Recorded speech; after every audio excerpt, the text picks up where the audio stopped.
they're trying to do everything they can to erect the barriers so that the people in the smoke-filled rooms make the decisions. That's really, it's as simple as that. This is their strategy. This is not by accident that they're doing this. They do it because they don't want independents to vote. They do it because they want to control who votes in primaries. They're trying to take it away because they don't have the control and the voters do. And that is what Independent Voter News and Independent Voter Project is all about. We're all about giving just voters, whether or not you choose to affiliate or not, you have a right to vote. You have a right to participate in your democracy. All right, welcome back, everybody, to Independent Voter. We're going to have a quick show. We're going to do some quick hits on this. A lot going on across the country, and then we particularly here in California. We got a little bit of a battle between the political establishment and the reform community going on. So, Cara, I know you've been up late on the East Coast. What are you covering? So what I've been covering is we made it into Politico this week, the More Choice California Coalition, which is going to defend the top two and hopefully expand the top two to top four or top five in California. There's been just a lot of back and forth on social media about that, a lot of articles on the IVN.US website about why we find it pretty much abhorrent that leaders of both the California Democratic and Republican parties are going to try to take away the influence of 7 million California independent voters. Yeah, for those of you who are listening, don't understand why this is such a big deal. I mean, this situation kind of highlights the whole really fight that's going on, right? So you have Steve Maviglio, a Democratic consultant, files an initiative to quote undo the top two. Shortly thereafter, he's joined by Ron Nehring, former director of the California Republican Party, right? Shortly thereafter, go back to the left side, you have Lorena Gonzalez, one of the leaders of the labor movement, who joins it. And then shortly thereafter, you have Carl DeMaio, the supposed, nemesis of Lorena Gonzalez, joins this effort to undo the top two. And what does that really mean? They want to get rid of the nonpartisan primary. Mm-hmm. Why? Because they can't control the outcome. Right. And so the More Choice Coalition is a bunch of reformers from all over the map who are like, no, if you have a problem that there's only two candidates they advance, the answer isn't to take away independent voter rights. The answer is to advance more candidates into the general election and give voters more choice. So that's kind of the standoff that's going on. And it's telling because you have folks like Paul Mitchell, well-known, credible pollster, owns a data company, provides a lot of data to the Democratic Party and others, right? Who's now written an article that suggests that voters are soured on the nonpartisan primary when his own poll shows that voters actually want an open primary and nonpartisan primary in his own poll with the questions framed by him, right? So it's the standoff is there, and it might seem esoteric to folks, but there's a fundamental battle of voting rights, right, Cara? It's going to be great. I mean, I think the battle has been somewhat joined. I really like that Politico, made mention of our leadership of the resistance. I like that they were impressed by that. We were ready to go as soon as we knew that they were going to do this. Right? They said we rolled out the Slick website. Yeah, we got to give a shout out to Matt Oney for building that Slick website, according to Politico. Yeah, we covered on IVN this week how interesting it is that Carl DeMaio has come out against this, and he's accused reformers of being deceptive. He accused them of being deceptive when it was proposed in 2010, when he said, hold on. Just so everybody knows. And look, Carl, give me a call anytime. I'll give you credit when credit's due. I know, right? I actually appreciate some of the things that you're doing, but it's pretty rich to call us deceptive. This is the guy who literally sent out mailers through a nonprofit that he runs, telling people to vote for a Democratic opponent, right? Making it look like it was the voter guide thing. Yeah, that too. Well, that's what we reported on this week was that his own party, the California Republican Party, sent him a cease and desist letter because they accused him of being deceptive in his voter guides. He has a website called RepublicanVoterGuideCA.com. That makes it look like it's an official Republican. So we're deceptive. Honestly, the whole point of the nonpartisan top two primary is to give everyone a vote. You get a vote. If you are registered in California, you get the same ballot. You can choose from any candidate. That was what the promise was. all the And- time. That And was it's so unfortunate because if you look at, we're trying to get all these independent voters out to vote in California.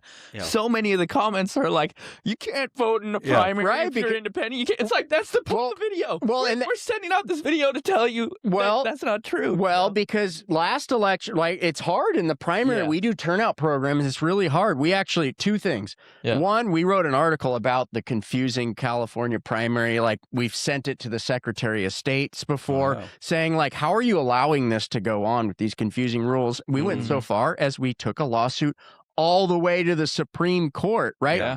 Because Yeah. it does.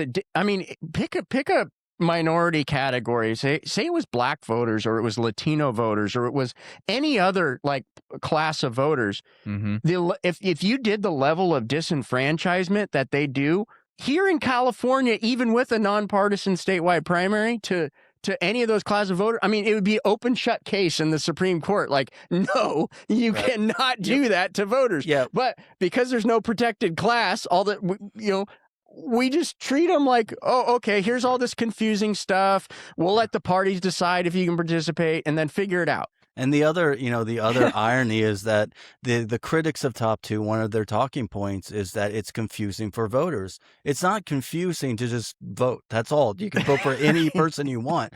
But it is confusing when you have a separate primary system for your presidential cycle that requires voters to do this navigation where you can request a ballot for this primary, but you can't for this one. If you want to vote here, you have to re-register. But if you want to vote in this primary, technically you don't. But the party's still going to tell you to join a party, so you don't get a provisional ballot, right? What I just said, confusion. Everything I just said confusion. is chaos and confusion. All of that, like, follow what I just said. This is their MO, though, you guys. This is exactly what they are. This is their strategy. This is not, by accident that they're doing this. They do it because they don't want independents to vote. They do it because they want to control who votes in primaries. They're trying to take it away because they don't have the control, and the voters do.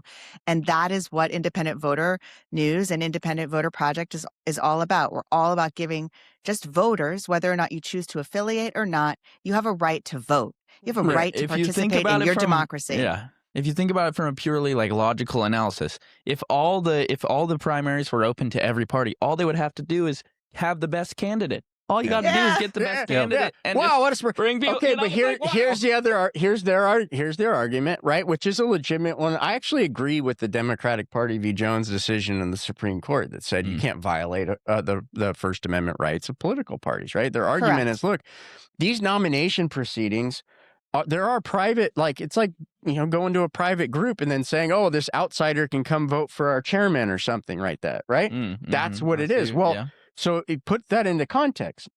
What they're saying is we are entitled, our organization, private organization is entitled to own this first important stage of the election process, right? What California, Alaska, in a closed primary, right? What California, Alaska, and Washington did was something like fundamental. They didn't just say, "Oh, we want an open or a nonpartisan primary." They said the primary belongs to the voters. Yeah. It is not, you don't have an entitlement over this process. Sure, you can participate like everybody else. You can use your organization's name as to identify your candidates. You can spend all kinds of money to communicate to your members and do all that kind of stuff. And you can register in whatever thing you can register as a Democrat, and you can join, you can register as a Green or whatever, right? Yeah. Right, but you don't get to own a public taxpayer-funded process. It's really that simple, right? Then why do they make it so difficult? They make it so difficult because they are. That's why I wrote the article. 115 years, right? This is only just part of the story, right? It was 115 years ago. Progressive at that time, coming from the Republican side, progressive movement to say, let's not nominate candidates in smoke-filled rooms. So they brought the primary process into the public and allowed voters to participate, right? 115 years later, they're trying to do everything they can to erect the barriers so that the people in the smoke-filled rooms make the decisions. That's really, it's as simple as that. And the author of Top 2 Steve Peace wrote on IVN this week. We're looking at what we we're just talking about the voter confusion with the presidential primary. One of the critiques, one of the things that we've heard, particularly on the Republican side of Top Two, is that Top Two has created a one-party state. If you look at voter registration, 45% of the electorate is registered Democrat. And then because the Democrats in the presidential primary allow voters to vote in their primaries, that has caused a lot of independents sort of lean towards Democrats. That's created this environment where they lean towards Democrats. So you're looking at about 40% of independents actually lean Democrat. So in the event, so Top Two is not responsible for California being a one-party state. It is a one-party state because voters want Democrats. Well, if anybody's responsible, it's the Republican Party. I mean, Right. I have they close their presidential primary and tell a bunch of voters, no, you can't participate Right. in our primary, and then they want voters to then vote for their candidates in the general election. I go, it's a self-inflicted wound. Like how they have not seen the correlation between closing their primaries, right, and their de-evolution of basically having a level of irrelevance in California politics is astounding, right? And to this day, you have people like Ron Nehring. Okay, I'm not personally attacking you. I'm just saying, do you not see the connection between your position of wanting to lock out voters and the voters' low opinion of your party? Yep. Right? Yep. It's like in high school when you ask someone to hang out and like they've already got plans earlier in the day, but they're like, oh yeah, but you can come meet up with us like later, like once we get out, like we'll be like all together and then you can come hang later. And stop by. Yeah. And so It's like, what dude, Bring do some beer. Yeah. Just bring some. Make sure you bring some beer with you. And so what do Republicans That's think is BS. going to happen if we move back to closed primaries? All elections on the state level will be decided in those Democratic primaries. But they'll be decided by the five Republican voters that are left. That was a joke. I guess it didn't land. All right. It's what not else? funny, what else Chad. It's not funny. Stop. My This is wife tells serious that to me like business. 10 times a day. This is serious business. You cannot be so casual about all of this. So yeah, but seriously, but in all seriousness, let's not be serious, Ethan. I mean, you've been working on a lot of stuff. I've been giving you a lot of crap lately, but you've been working on like a million things now. We do have a lot going on. We've got the turnout program. We just launched the new IVN, which is anything software website related is always an evolving. It's like a real living being because you got changes that you got to make and you got maintenance that you got to do, and so it's gonna be a project that kind of spans out maybe forever. We're just like here to be a repository for more people to participate. Do you know, like there's nothing bad going on here. We're just trying to keep the election in California in particular. We're trying to keep the election open for now 7 million people. Right. There's new numbers that just got released, you guys. So one of the article that Steve Peace wrote this week has to do with the top two doesn't guarantee a Democrat versus Democrat or a Democrat versus a Republican or a Republican versus a Republican or two it doesn't try to make that decision ahead of time for the voters. It just lets everyone who wants to run, and everyone who wants to vote. Right? And then the chips sort of fall where they may. Right. And so they've spun up this whole thing, right, about how it's going to, the Democrats, oh my God, it's going to be a Republican versus Republican top two. This is terrible. We have to get rid of the top two and go back to the closed primary system with first past the post voting. And that's going to solve anything. That's not going to solve anything, guys. Yeah, because it's working so well everywhere else across the country, right?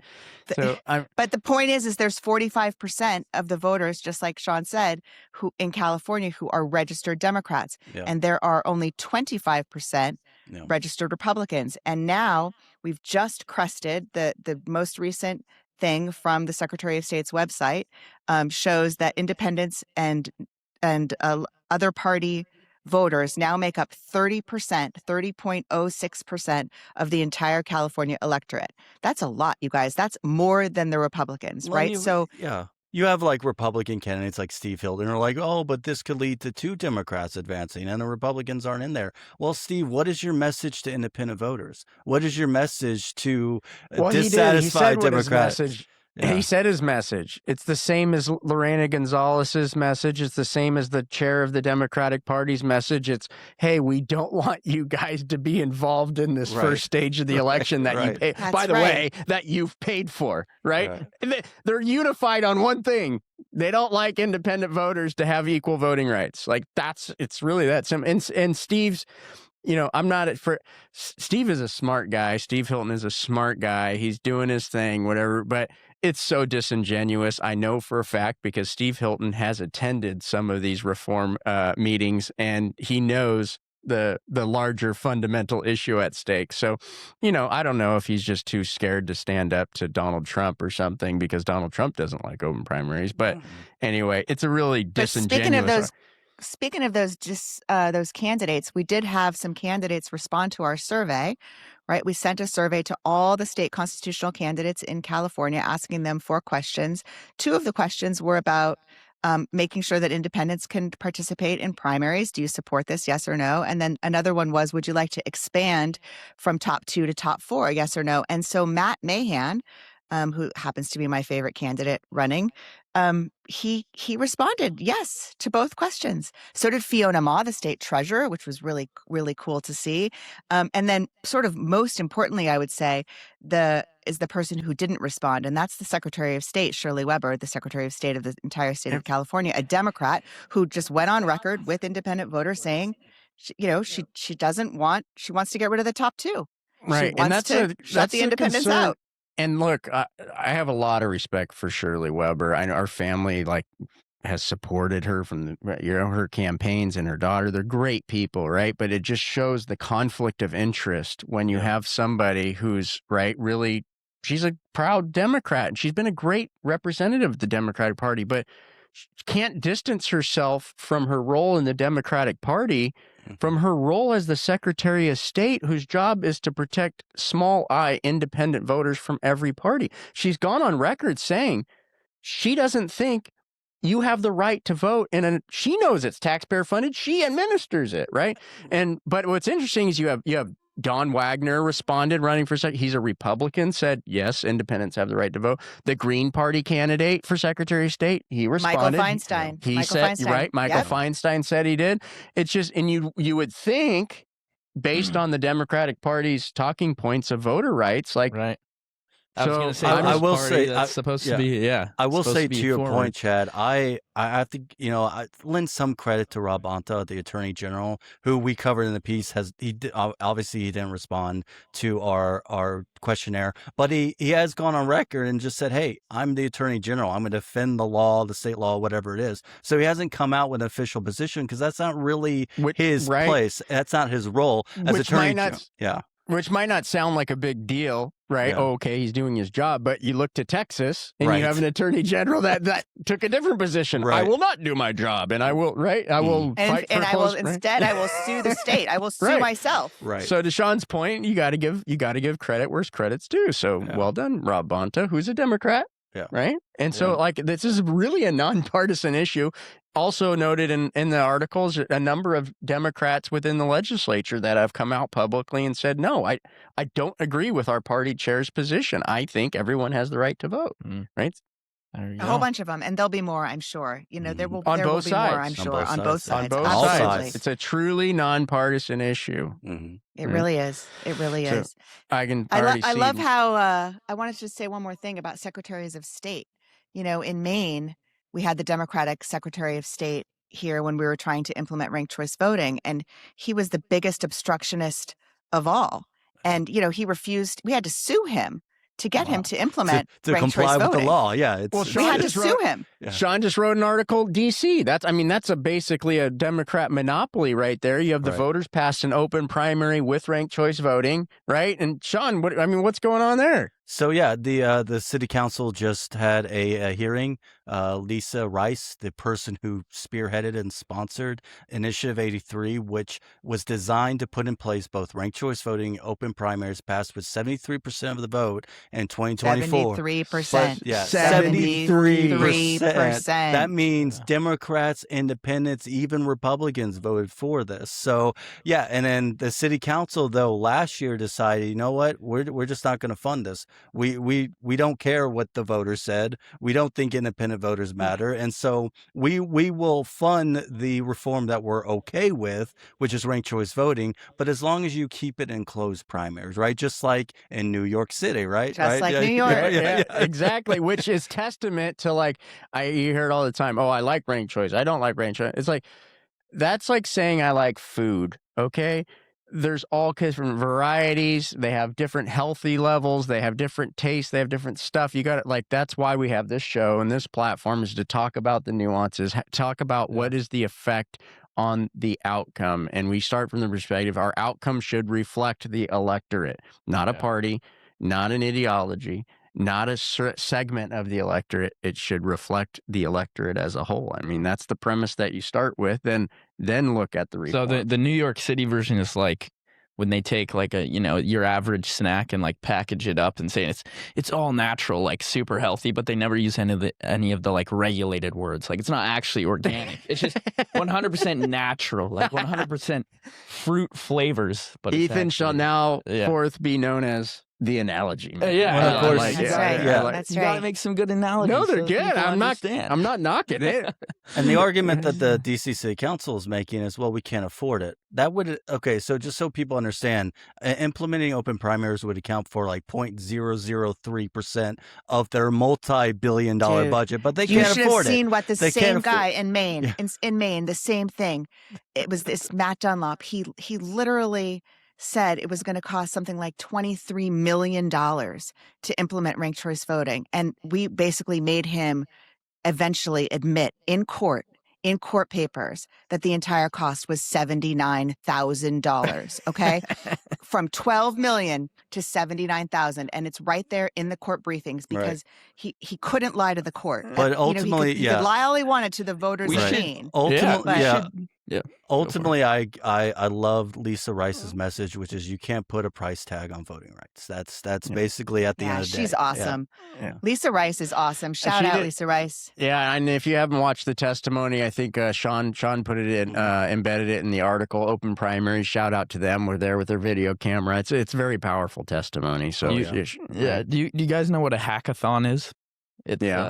So it's like, so what we should do as a demonstration to show you how simple ranked choice voting really is to implement, we can take a standard like voting user interface, throw it to like 20 expert developers, see how fast they can change it into a ranked choice voting algorithm. I guarantee you it would be extremely quick. Yeah, it would probably be less than a couple hours just to change, because it's that simple. It's nothing like insane. Like we could literally do a live demonstration. We are going to start doing some stuff like this. So stay tuned. I know. I guess Lena's giving me the evil eye, saying like you're coming up on the time. So, but stay tuned. We are going to do more stuff like that. Like you said, we just got IVN.us relaunched. Check it out. And for the first time, you can comment and give your feedback on the articles. You can sign up. Go to independentvoterproject.org. You can find the voter statistics for any state, the election system, any state. Visit us on social media, where Ethan's got like multiple things going viral right now. Particularly check out the lion video. I think it's pretty cool. Roar, lion, roar, lion, roar. So we're having a good time. There's a lot going on. I thank everybody for listening. I can't, and all the groups and stuff there, you can really kind of feel the reformed community coming together, and it feels pretty good. I think there's a reason to be optimistic. So you want to keep following the story. Check out what Ethan's going to do next on these competitions, or I don't know, whatever he's going to do. Visit us at Independent Voter Project. We appreciate all of you for joining us. Thank you so much. Until next time. This is the Independent Voter Podcast, sponsored by the Independent Voter Project and produced by OLAS Media. Remember, you can always find the Independent Voter Podcast or the How It Really Works series at ivn.us. Follow and subscribe at olasmedia.com.